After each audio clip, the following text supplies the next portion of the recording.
On the northern parts of the continent, we're joined in studio by Africa Analyst Izak Khomo. And Khomo, thank you very much indeed for coming through.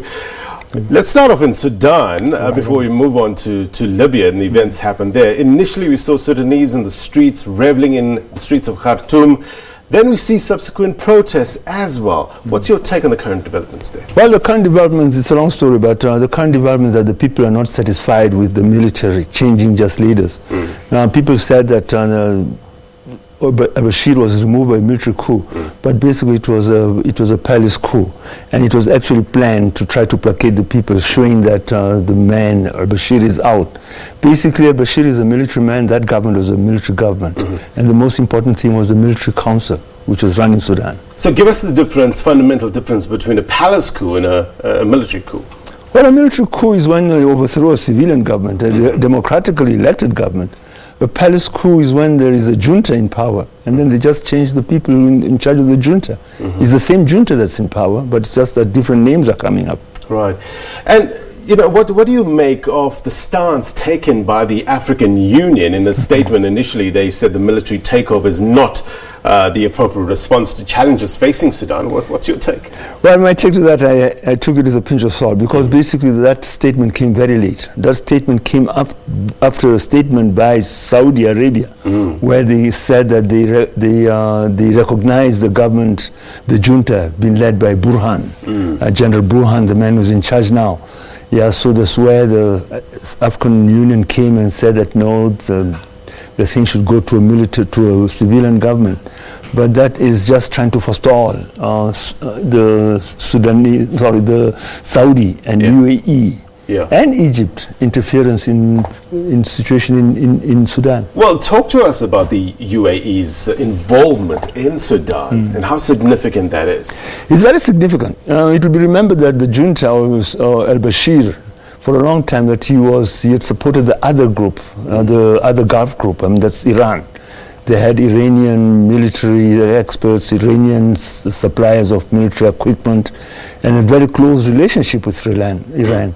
And that went against the flow of issues, politics in Saudi and also in the UAE. But then with the sanctions, that's at the time of Obama, with the sanctions and the breakup of Sudan into South Sudan and the economic difficulty, talks started between Sudan and the American government. And people are not aware of this, is that Obama partially lifted up some of the sanctions, economic and investment. And in return, al-Bashir had to stop interfering in fighting in South Sudan. That is helping Riek Machar. That's why Riek Machar was sent to South Africa incognito. And Riek Machar. Riek Machar was here for some time. But they had to stop supporting Riek Machar. Number two, they had to cut off relationship with Iran. Number three, Sudan joined the Saudi coalition fighting in Yemen. And until this time, Sudan has got troops in Yemen, fighting on the side of Saudi Arabia. So you find that now Sudan has moved from being an Iranian partner to being a Saudi, which is Saudi Arabia, UAE partner. That's where that relationship came. But now things are even getting tighter because the latest leader of the junta, Burhan, he was a person who was in charge of actually the deployment of Sudanese soldiers in Yemen. So he worked directly with the Saudi Arabian UAE military experts and also the military intelligence. And then another thing is this, that with the thawing down of the relationship between the West and Saudi and Sudan, the EU actually gave Sudan about 200 million euros. This saying that they were going to fortify their borders to actually stem the flow of African migrants. But that money went in upgrading the Janjaweed forces into a formalized military force. And the forces which have been sent to Yemen, they're basically Janjaweed forces. And the man number two in charge in Sudan is a gentleman by the name of Hemedi. Hemedi is a leader, is a commander of the Janjaweed. So you find that the number one and number two, they're heavily involved with Saudi Arabia in Yemen, but again, they're also involved with the Janjaweed and these other sort of military maneuvers within Sudan. Reportedly, the East Africa Regional Bloc, IGAD, is in close consultation with Sudan. Do you place any significance on that? Yeah, IGAD, that's a very interesting thing. IGAD actually sort of, its image has suffered. IGAD has failed to resolve issues of South Sudan. IGAD has failed to resolve issues of Somalia. And we're talking to experts on the Horn of Africa. They say that the problem with IGAD, they tend to foster division for personal country benefits. Yeah. You find that IGAD countries, when they sit together over Somalia, there are different countries who support different factions, and so too in in South Sudan. Yeah. So basically, the IGAD thing, it is actually failing. Nobody takes it serious. Even the IGAD countries don't take it serious. So now you find that there's a rise of this new regional bloc or body, which is the Horn of Africa, which has been led by Ethiopia. Prime Minister Abiy, and he's doing that basically to forestall the GCC countries, what they call the GCC, the Gulf Council, that's Saudi Arabia and the UAE, from playing a very big influence on the Horn of Africa. The thawing of relations between Ethiopia and Eritrea, it was not just based on trade and economic matters. There were very strong geopolitical matters were involved. At that time, the Egyptians and the UAE were approaching Eritrea to actually have a base to get their troops into Eritrea. And that's a thing that Ethiopia would not have simply because of the Millennium Dam. Although they say that the issues with Egypt are resolved, but they're not all that resolved, because in the Egyptian constitution, there's a clause that says that Egypt will go to war with any country that tries to forestall or to interfere with the flow of the Nile. So Ethiopia said that they could not take Egypt or the Saudis in Eritrea. So that's why he went and fostered this new relationship with Eritrea to forestall the coming of the GCC and Egypt into Eritrea. But then that movement is actually taking over from IGAD. There's a new Horn of Africa group, where they're trying to solve problems between Eritrea and Djibouti, Ethiopia and Eritrea, and now they're going slowly. Internally, they're also solving the Ethiopian problems, and then they're going slowly trying to solve the Somaliland problem. So what's at stake here with regards to Sudan? What does a stable Sudan mean for the region, especially South Sudan? I know former President now Omar al-Bashir was very much involved in South Sudan with regards to Salva Kiir and Riek Machar. Yes, I was involved, but again you find that it was a normal IGAD involvement. He was involved in trying to broker peace between these two people, but at the same time he was supplying Salva Kiir with weaponry, with arms. And at the same time South Sudan was supplying the SPLM North. That's the SPLM movement in the Nuba Mountains, which is southern Kordofan and the Blue Nile, with arms. They're still fighting there. So basically, stable Sudan it's a very difficult thing, because one thing Sudan has got in its hands, it has got rebellion in Darfur, in the Nuba Mountains, in the Blue Nile area, and possibly amongst the Beja people of northeast, and also the Nubians of the north, the bordering Egypt. Now they are actually talking of dissatisfaction. You find many people have been sidelined and been marginalized. The political space and the military is being monopolized, and also the economic, by the riverine so-called Arabs. That is an elite which actually took power from the British.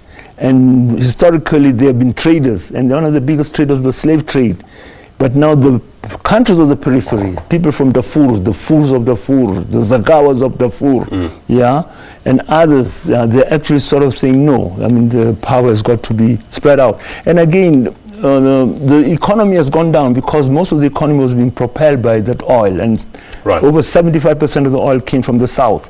And then there've been misunderstanding over allocation of funds because when the oil is pumped to Port Sudan, they charge a fee for pumping the oil. So that has not come on well. I want to talk about the direction this country is heading, and the military is talking about a 2-year transitional period. I mean, is that long enough, or in fact, too long? Well, the guys can stay there even for the next 10 years, if you ask me, because basically the opposition that's in the streets now, it's a civilian opposition. And military people, are not moved by civilian protest. Yeah, those are Sudanese, and they shoot. Those are Sudanese, they shoot. So if the thing has got to get the guys to come and hand over power, more robust protestation has got to take place. Yeah, but again, in what form? Force with force. Is that extent? Yeah, it's to that extent. And the thing is this, that there's a possibility, and there's been talk about that from sources, that the SPLM in Kordofan, they're thinking of moving their forces now into Undermud and into Khartoum, because initially they did not have the support of the civilians, but now they'll be accommodated. There is that big danger of the thing escalating to that level, where the fighting is going to be taken to the urban areas. Yeah, and that's the big thing. And again, you cannot have the civilian opposition.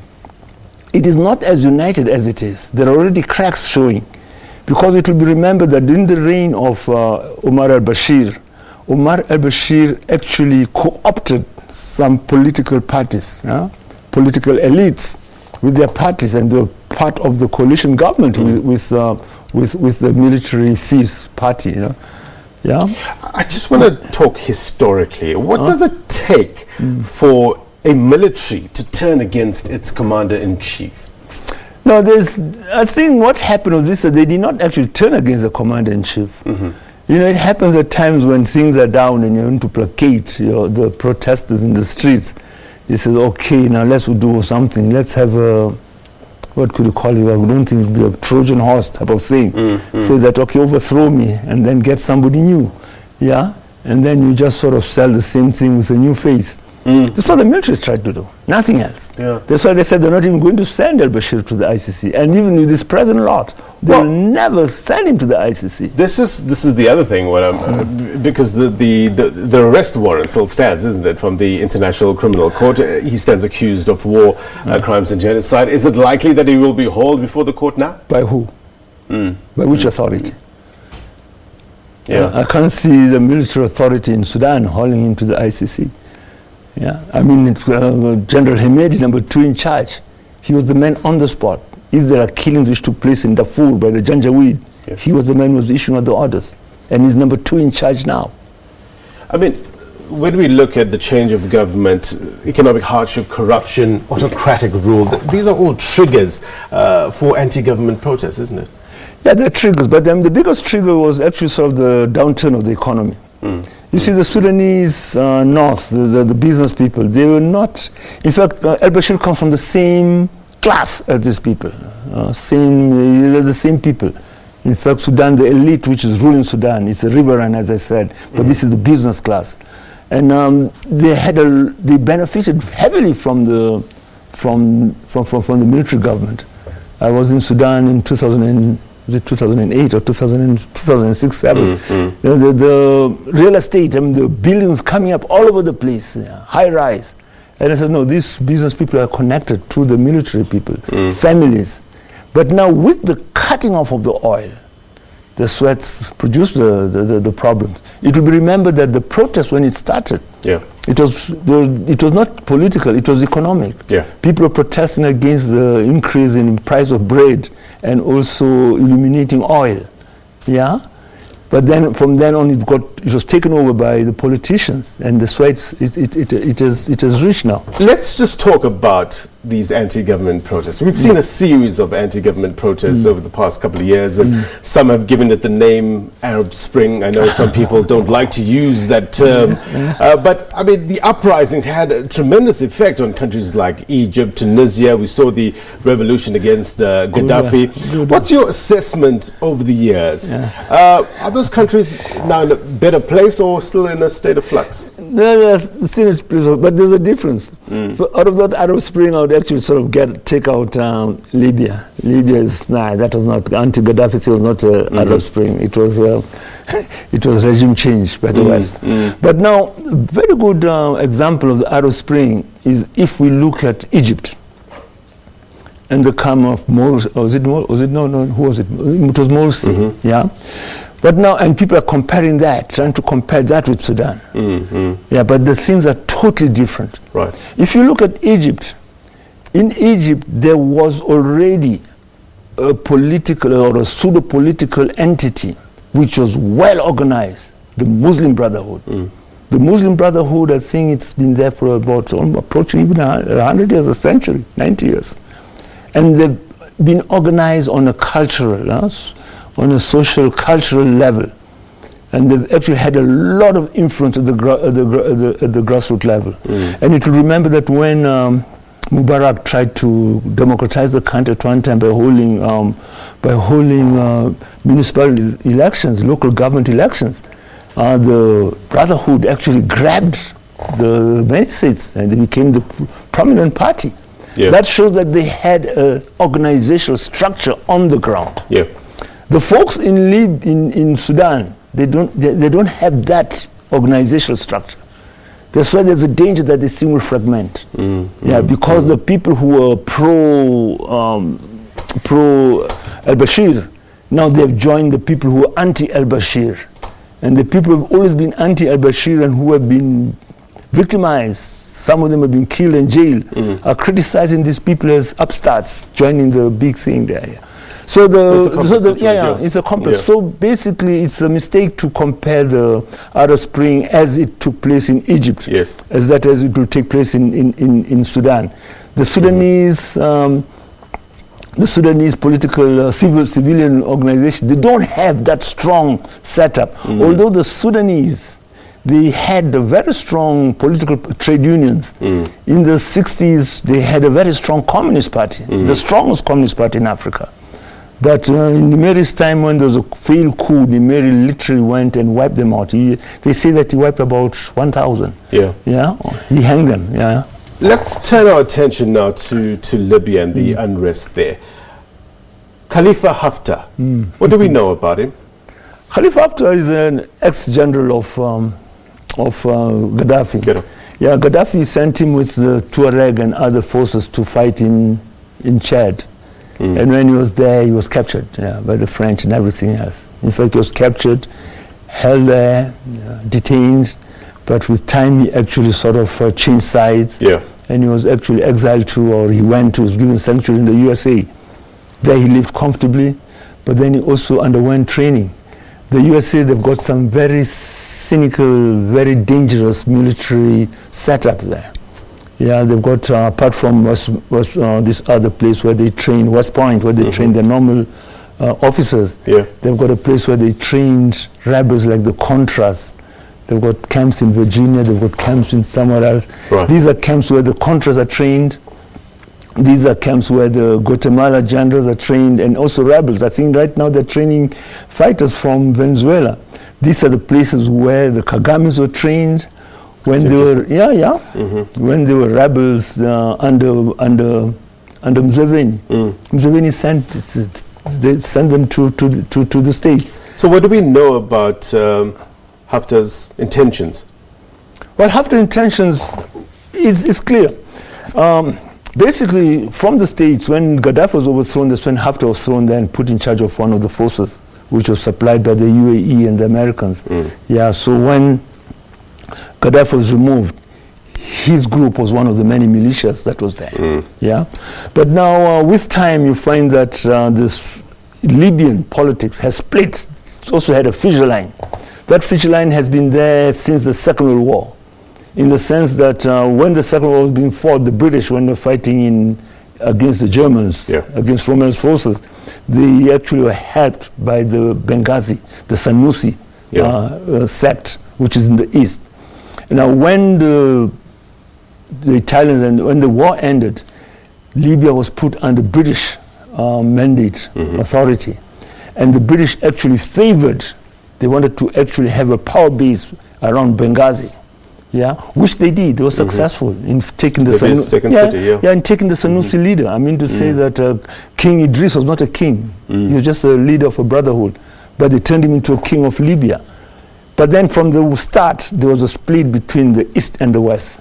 The west, apparently, it has got about 2/3 of the population, and it is also highly sort of modernized. It was a modernistic state due to Italian colonialism and the breakdown of the traditional setup of society. And you also had political parties, nascent political parties of Sadawi, which Sadawi was expelled from Libya. But then, with the fall of Gaddafi, Gaddafi came from the west, from the Midwest, so the power actually moved to that lot of people, and it actually alienated the traditionalists, the Sanusi people of Benghazi. So when Gaddafi was removed, now that those old animosities between the east and the west came to the fore, and that's what you're really seeing now. Libya has a UN-backed government of national accord. They are calling for political dialogue instead of fighting. Very briefly, do you see that happening?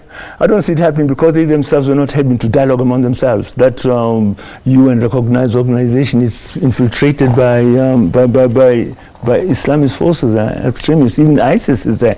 They bombed the Independent Electoral Commission. They are bombing the treasury, their treasury. So basically, they cannot get a political solution among themselves, internal politics. How do they expect to actually to come and put in national democracy? Unfortunately, we'll have to leave it there. We've run out of time. Thank you very much indeed for coming through and giving us your insight. That was Africa Analyst Izak Khomo. Let's take a quick break. I'll get you more news after this. Stay with us.